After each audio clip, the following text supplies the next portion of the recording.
ಚಿಕ್ಕ ವಯಸ್ಸಲ್ಲೆಲ್ಲ ಒಂದು ಊರಿಂದ ಇನ್ನೊಂದು ಊರಿಗೆ ಟ್ರಾವೆಲ್ ಮಾಡ್ಬೇಕಿದ್ರೆ ಯಪ್ಪ ಎಷ್ಟು ದೂರ ಇದೆ ಗೊತ್ತಾ ನಮ್ಮೂರು ಅಂತ ಹೇಳ್ಕೊತಾ ಇದ್ವಿ. ಅದೇ ದೊಡ್ಡವ್ರು ಆಗ್ತಾ ಆಗ್ತಾ ನಮ್ಮ ಊರುಗಳೆಲ್ಲ 1-2 ಅವರ್ ಜರ್ನಿ ಅಷ್ಟೇ, ನಾನೇ ಡ್ರೈವ್ ಮಾಡ್ತೀನಿ, ಬೆಳಗ್ಗೆ ಹೋಗಿ ಸಂಜೆ ಬಂದ್ಬಿಡ್ತೀವಿ ಅಂತ ಹೇಳೋ ಹಾಗಾಯ್ತು. ಅದೇ ರೀತಿ ಮುಂಚೆ ಎಲ್ಲ ಬಾಲಿವುಡ್ ಹೀರೋಯಿನ್ಗಳು, ಬೇರೆ ಭಾಷೆ ವಿಲನ್ಗಳು ನಮ್ಮ ಸಿನಿಮಾಗಳಲ್ಲಿ ಆಕ್ಟ್ ಮಾಡಿದ್ರೆ ಅದೇ ದೊಡ್ಡ ಸುದ್ದಿ ಆಗ್ತಾ ಇತ್ತು. ಆದ್ರೆ ಈಗ ಸಿನಿಮಾ ಕೇವಲ ರೀಜನಲ್ ಆಗಿ ಉಳಿದಿಲ್ಲ, ಬಾರ್ಡರ್ ಗಳನ್ನ ಕ್ರಾಸ್ ಮಾಡಿ ನ್ಯಾಷನಲ್ ಅಂಡ್ ಇಂಟರ್ನ್ಯಾಷನಲ್ ರೆಪ್ಯುಟೇಷನ್ ಅನ್ನ ಪಡ್ಕೊಳ್ತಾ ಇವೆ. ಇದೇ ಸಾಲ್ಗೆ ಸೇರುವಂತಹ ಸಿನಿಮಾನೇ ಝೀಬ್ರಾ. ಈ ಸಿನಿಮಾದ ನಿರ್ದೇಶಕರು ಈಶ್ವರ್ ಕಾರ್ತಿಕ್ ತಮಿಳ್ನವರು, ಲೀಡ್ ರೋಲ್ ಗಳಲ್ಲಿ ಆಕ್ಟ್ ಮಾಡಿರುವಂತಹ ಡಾಲಿ ಧನಂಜಯ ನಮ್ಮವರು ಅಂಡ್ ಸತ್ಯದೇವ್ ಟಾಲಿವುಡ್ ನವರು. ಈ ರೀತಿ 3 ರೀಜನ್ ಗಳ ಸುಮಾರು ಜನರು ಕೊಲಾಬರೇಟ್ ಆಗಿ ತಯಾರಾಗಿ ಅಂಡ್ ದೇಶದಾದ್ಯಂತ ಕನ್ನಡ, ತೆಲುಗು, ತಮಿಳ್, ಹಿಂದಿ ಭಾಷೆಗಳಲ್ಲಿ ರಿಲೀಸ್ ಆಗಿರುವಂತಹ ಝೀಬ್ರಾ ಸಿನಿಮಾವನ್ನ ನಾನು ಪ್ರೀಮಿಯರ್ ಶೋ ನಲ್ಲಿ ನೋಡಿದೆ, ಅದು ನಮ್ಮ ಭಾಷೆಲಿ. ಸಿನಿಮಾ ಹೇಗಿದೆ, ಇಲ್ಲಿ ಏನೇನ್ ವರ್ಕ್ ಆಯ್ತು, ಸಿನಿಮಾ ಪ್ಯಾನ್ ಇಂಡಿಯಾ ಲೆವೆಲ್ ಅಲ್ಲೇ ಇದೆಯಾ, ಏನ್ ಇಷ್ಟ ಆಯ್ತು, ಏನ್ ಕಷ್ಟ ಆಯ್ತು, ಎಲ್ಲವನ್ನ ಇವತ್ತಿನ ರಿವ್ಯೂ ನೋಡ್ಕೊಂಬರೋಣ ಬನ್ನಿ. ಹಾಯ್ ಎಲ್ರಿಗೂ ನಮಸ್ಕಾರ. ನೀವೇನಾದ್ರೂ ನಮ್ಮ ಚಾನಲ್ಗೆ ಹೊಸಬ್ರಾಗಿದ್ರೆ ಚಾನಲ್ ನ ಸಬ್ಸ್ಕ್ರೈಬ್ ಮಾಡ್ಕೊಂಡು ಸಪೋರ್ಟ್ ಮಾಡಿ. ಪ್ಲಾಟ್: ಸೂರ್ಯ ಒಬ್ಬ ಮಿಡಲ್ ಕ್ಲಾಸ್ ಬ್ಯಾಂಕ್ ಎಂಪ್ಲಾಯಿ. ಅವನು ಇನ್ನೊಂದು ಬ್ಯಾಂಕ್ ಅಲ್ಲಿ ಕೆಲಸ ಮಾಡುವಂತಹ ಸ್ವಾತಿ ಅನ್ನೋರ ಜೊತೆಗೆ ಲವ್ ಅಲ್ಲಿ ಇರ್ತಾನೆ. ಒಂದು ದಿನ ಮಿಸ್ ಆಗಿ ಸ್ವಾತಿ ಒಂದು ಅಮೌಂಟ್ ನ ಟ್ರಾನ್ಸ್ಫರ್ ಮಾಡ್ಬೇಕಿದ್ರೆ ಅಕೌಂಟ್ ನಂಬರ್ ಅಲ್ಲಿ ಆಗುವಂತಹ ಒಂದು ಎರರ್ ಇಂದ ಆ ಅಮೌಂಟ್ ಬೇರೆ ಅಕೌಂಟ್ ಗೆ ಕ್ರೆಡಿಟ್ ಆಗಿ ಒಂದು ಕಿಯೋಸ್ ಕ್ರಿಯೇಟ್ ಆಗುತ್ತೆ. ಆಗ ಕಥಾನಾಯಕ ಸೂರ್ಯ ಬ್ಯಾಂಕ್ ಅಲ್ಲಿ ಇರುವಂತಹ ಲೂಪ್ ಹೋಲ್ ಗಳನ್ನ ಯೂಸ್ ಮಾಡಿ ಆ ಇಶ್ಯೂನ ಸಾಲ್ಟ್ ಮಾಡ್ತಾನೆ. ಬಟ್ ಎಲ್ಲವೂ ಅಲ್ಲಿಗೆ ಸಾಲ್ಟ್ ಆಗಲ್ಲ. ಇದು ಒಬ್ಬ ವೈಟ್ ಕಾಲರ್ಡ್ ಕ್ರಿಮಿನಲ್ ಆದಿಯ ದೊಡ್ಡ ಯೋಜನೆಗೆ ಸಮಸ್ಯೆ ಆಗುತ್ತೆ. ಆಗ ಆದಿ ಮತ್ತು ಸೂರ್ಯನ ಫೇಸ್ ಆಫ್ ಆಗುತ್ತೆ. ಈ ಆದಿ ಯಾರು, ಅವನ್ಗೆ ಈ ಬ್ಯಾಂಕಿಂಗ್ ಎರರ್ ಇಂದ ಏನ್ ತೊಂದರೆ ಆಯ್ತು, ಇದನ್ನ ಸರಿ ಮಾಡೋದಕ್ಕೆ ಸೂರ್ಯ ಏನೇನ್ ಮಾಡ್ಬೇಕಾಗತ್ತೆ, ಸೂರ್ಯನ ಕುತ್ತಿಗೆಗೆ ಬರುವಂತಹ ಈ ಎಲ್ಲಾ ಸಮಸ್ಯೆಗಳಿಂದ ಹೊರಗ್ ಬರ್ತಾನ ಇಲ್ವಾ ಅಂತ ನಿಮಗೆ ಗೊತ್ತಾಗ್ಬೇಕು ಅಂದ್ರೆ ನೀವು ಖುದ್ದಾಗಿ ಸಿನಿಮಾವನ್ನ ನೋಡ್ಬೇಕು. ಅನಾಲಿಸಿಸ್: ಇದು 2 ಗಂಟೆ 44 ನಿಮಿಷ ಇರುವಂತಹ ಕಾಮಿಡಿ ಕ್ರೈಮ್ ಥ್ರಿಲ್ಲರ್ ಜಾನರ್ಗೆ ಸೇರುವಂತಹ ಸಿನಿಮಾ. ಸತ್ಯದೇವ್ ಅವರ ನಟನೆಯ ರೀಸೆಂಟ್ ಸಿನಿಮಾಗಳನ್ನ ಕನ್ಸಿಡರ್ ಮಾಡಿ ನೋಡೋದಾದ್ರೆ ಈ ಸಿನಿಮಾದ ಮೂಲಕ ಒಂದು ಒಳ್ಳೆ ಕಂಬ್ಯಾಕ್ ಅನ್ನ ಸತ್ಯದೇವ್ ಮಾಡಿದ್ದಾರೆ ಅಂತಾನೆ ಹೇಳ್ಬೋದು. ಅವರ ಕ್ಯಾರೆಕ್ಟರ್ ಆರ್ಕ್, ಗ್ರಾಫ್ ಮತ್ತು ಟ್ರೈಟ್ಸ್ ಎಲ್ಲವನ್ನ ಚೆನ್ನಾಗಿ ಯೂಸ್ ಮಾಡ್ಕೊಂಡಿದ್ದಾರೆ. ಅಂಡ್ ಅವರಿಗೆ ಇಲ್ಲಿ ವೈಡ್ ರೇಂಜ್ ಆಫ್ ಎಮೋಷನ್ಸ್ ಅನ್ನ ಪ್ಲೇ ಮಾಡೋದಕ್ಕೆ ಸಾಕಷ್ಟು ದೊಡ್ಡ ಸ್ಪೇಸ್ ಸಿಕ್ಕಿದೆ ಅಂಡ್ ಅದನ್ನ ಅಷ್ಟೇ ಚೆನ್ನಾಗಿ ಯೂಸ್ ಮಾಡ್ಕೊಂಡಿದ್ದಾರೆ ಸತ್ಯ. ಇಂಥ ವೆಲ್ ಡಿಸರ್ವಿಂಗ್ ಆಕ್ಟರ್ಗೆ ಕನ್ನಡದಲ್ಲಿ ಪೂರ್ಣಚಂದ್ರ ಅವರ ವಾಯ್ಸ್ ಕೂಡ ತುಂಬಾ ಚೆನ್ನಾಗಿ ಸೂಟ್ ಆಗಿದೆ.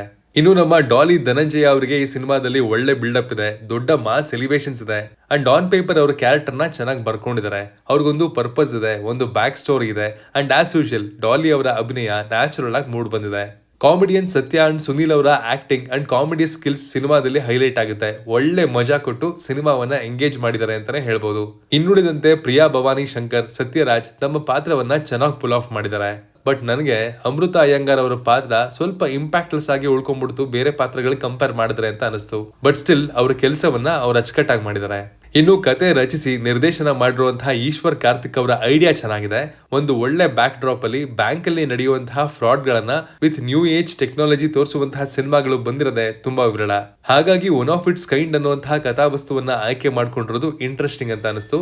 ಅಂಡ್ ಇಲ್ಲಿನ ಡೈಲಾಗ್ಸ್ ಗಳು ತುಂಬಾ ಚೆನ್ನಾಗಿದೆ, ಅದನ್ನ ಅತಿಯಾಗಿ ಮಾಡದೆ ಟು ದ ಪಾಯಿಂಟ್ ಇಟ್ಟಿದ್ದಾರೆ. ಸೊ ರೈಟಿಂಗ್ ಅಂಡ್ ಡಬ್ಬಿಂಗ್ ಮೇಲೆ ತುಂಬಾ ಗಮನ ಕೊಟ್ಟಿರೋದು ಇಲ್ಲಿ ಕಾಣಿಸ್ತು. ಕನ್ನಡದ ಡಬ್ಬಿಂಗ್ ಕ್ವಾಲಿಟಿ ನಿಜವಾಗ್ಲೂ ಚೆನ್ನಾಗಿದೆ.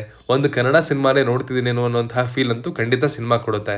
ಇನ್ನು ಈ ತರದ ಕಥೆಗಳನ್ನ ಆನ್ ಪೇಪರ್ ಬರ್ಕೊಳ್ಳೋದು ಈಸಿ, ಬಟ್ ಸ್ಕ್ರೀನ್ ಪ್ಲೇಗೆ ಟ್ರಾನ್ಸಿಷನ್ ಮಾಡಿದಾಗ ಅದು ತುಂಬಾ ಕಾಂಪ್ಲೆಕ್ಸ್ ಅಂತ ಅನ್ಸುತ್ತೆ. ಇಲ್ಲಿ ಕೂಡ ಸಿನಿಮಾದಲ್ಲಿ ಕ್ರಿಯೇಟ್ ಆಗುವಂತಹ ಕಾಂಪ್ಲೆಕ್ಸ್ ಕಾನ್ಫ್ಲಿಕ್ಟ್ ಗಳಿಗೆ ಕೆಲವೊಂದ್ ಕಡೆ ಒಳ್ಳೆ ರೌಂಡ್ ಆಫ್ ಸಿಕ್ಕರೆ ಇನ್ನು ಕೆಲವು ಕಡೆ ಲಾಜಿಕ್ ವರ್ಕ್ ಆಗಲ್ಲ.